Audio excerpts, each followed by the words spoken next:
the captain's for a research institute needs one to examine. Isn't it more likely that a nest got to them and carried them away? It is possible, sir. And you're using Nigel as an excuse for your failure to find them? Rochelle said. No, there was no other activity in the whole area. Nigel took them.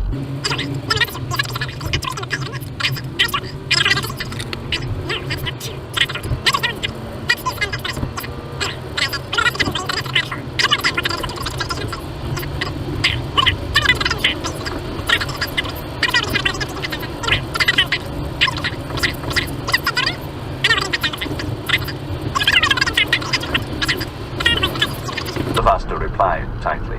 I have a duty to ensure they were safe. And you checked everyone in your usual fashion, correct? Venice asked. Yes, sir. They were all human. Yeah. They are human, and Beckens, it turns out, is the seventh son of Hamu, the largest estate owner in Prerov-Gade. So he claimed. Yes, sir.